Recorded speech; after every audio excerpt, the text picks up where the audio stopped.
வணக்கம். வடிவமைப்பும் தொழில்நுட்பமும் ஆண்டு 4 தலைப்பு உணவு வடிவமைப்பு. பாட ஆசிரியர் திருமதி மாலா. படைப்பு ஜே சஷ்வினா அல்மிரா. நண்பர்களே, உணவு வடிவமைப்பு என்றால் என்ன? ஆம், உணவு வடிவமைப்பு என்பது ஏதாவது உணவு வகையை உருவாக்குவது, வடிவமைப்பது, அலங்கரிப்பது, படைப்பது இவையே உணவு வடிவமைப்பாக கருதப்படுகிறது.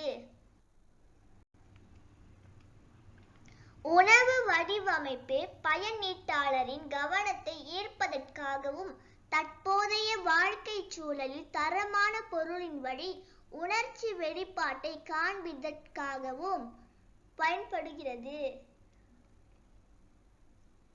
பயனீட்டாளர்கள் மதம், கலாச்சாரம், சமூகம் மற்றும் வாழ்வாதாரம் ஆகியவற்றால் வேறுபட்டு இருப்பதனால் அவர்களை ஈர்க்கும் வகையிலேயே இவ்வுணவு வடிவமைப்பு கையாளப்படுகிறது.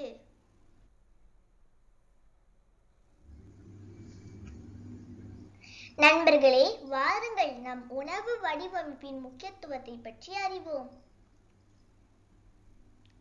பயனீட்டாளர்களுக்கு தெரிவு செய்யும் திறனை ஏற்படுத்துவதற்கு துணை புரிகிறது. அழகியல் மதிப்பை வெளிப்படுத்துவதற்கு உதவுகிறது. நவீன அறிவியல் மற்றும் தொழில்நுட்பத்தின் வளர்ச்சிக்கு பங்களிக்கிறது. இப்பொழுது நாம் உணவுக்கு ஏற்ற அலங்கார வடிவமைப்பை பற்றி பார்ப்போம். முதலாவதாக வெதுப்பி வகை. வெதுப்பி என்பது மாவும் தண்ணீரும் கலந்து பிசைந்த குழைவில் இருந்து வேண்டிய வடிவத்தில் உருமாற்றி பின்னர் அட்டு செய்யப்படும் ஊட்டமிகு உணவாகும். இரண்டாவதாக பழ வகை. அன்னாசி பழம், குமட்டி பழம், வாழைப்பழம் போன்ற இன்னும் பல பழங்களில் இம்மாதிரியான பல வகையான அலங்காரங்களை செய்யலாம். மூன்றாவதாக காய்கறிகள். சில காய்கறிகள் சமைக்காமல் அதனை அலங்கார வடிவமைப்பு செய்து பச்சையாகவே உண்ணலாம். அவற்றுள் முள்ளங்கி, வெள்ளரிக்காய், தக்காளி என அடுக்கிக் கொண்டே போகலாம். இறுதியாக அணிச்சல் இனிப்பு வகைகள். சிற்றுண்டி வகையினைச் சேர்ந்த உணவு பண்டமான அணிச்சல் மற்றும் இனிப்புகளையும் இன்று பல அலங்கார வடிவமைப்பில் செய்து விற்பனை செய்கின்றன.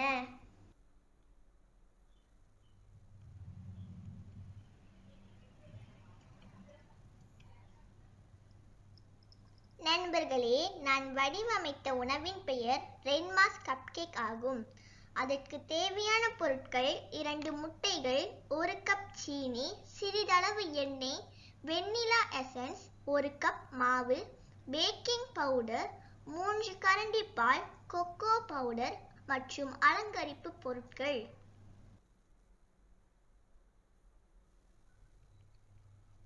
ரென்மாஸ் கேக்கின் வடிவமைப்பு உருவரை.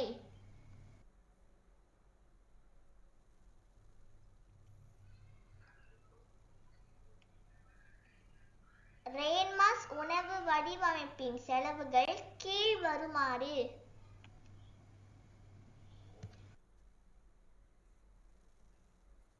வணக்கம், நான் சஷ்வினா அல்மிரா ஜெயக்குமார். இன்று நான் ஆபிசி வாரத்திற்கான உணவு ஒன்றினை வடிவமைக்க வந்துள்ளேன். இதற்கு தேவையான பொருட்கள் 2 முட்டைகள், வெண்ணிலா எசன்ஸ், சீனி, மாவு, பேக்கிங் பவுடர் மற்றும் எண்ணெய். வாருங்கள் செய்முறையை பார்ப்போம். முதலில் 2 முட்டைகளையும் 1 நிமிடத்திற்கு அடிக்கவும்.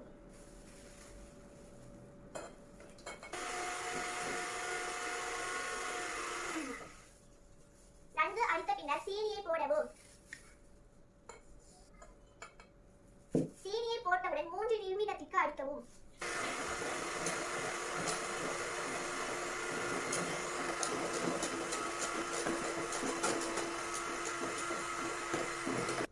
நன்கு அடித்தவுடன் சிறிதளவு எண்ணெயை ஊற்றி அடிக்கவும்.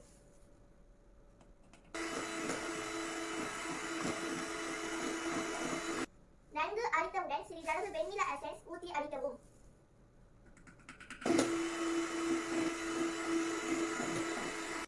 இப்பொழுது பவுடரையும் கொட்டி கிளறவும்.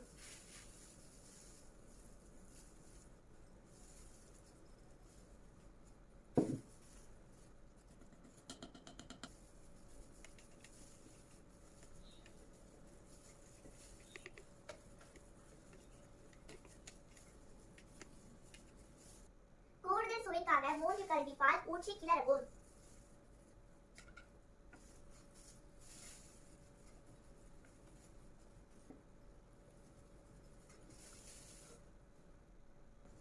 அலங்காரத்திற்காக சிறிதளவை எடுத்துக் கொள்ளவும்.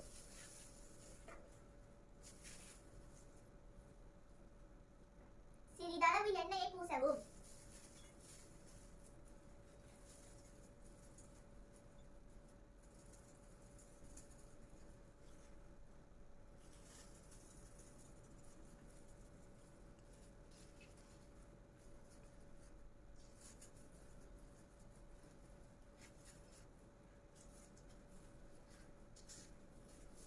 இப்பொழுது 1/3 பகுதியை ஊற்றவும்.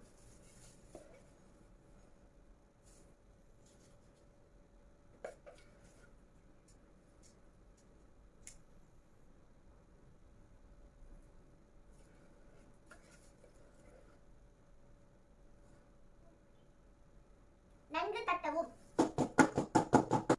இப்பொழுது தனியாக எடுத்துவிட்ட கலவையில் கொக்கோ பவுடரை கொட்டி கிளறவும்.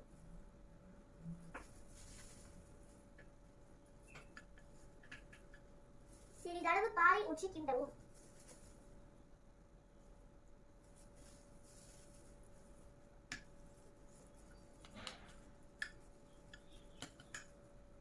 கலவையை பைப்பிங் பேக்கில் போடவும்.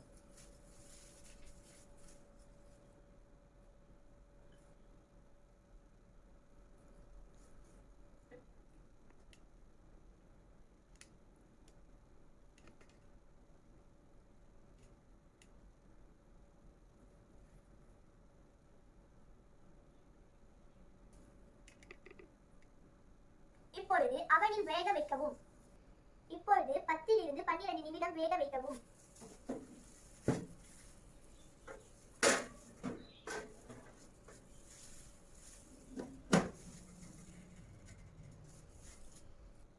தயாரான நமது கப் கேக்களை அலங்கரிப்போம்.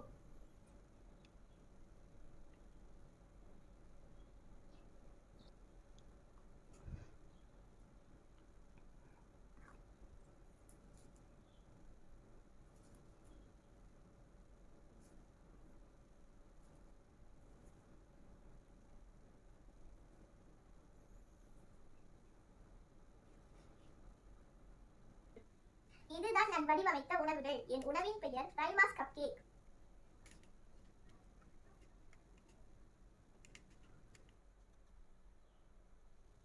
இதுதான் முழுமையாக வடிவமைத்த உணவு.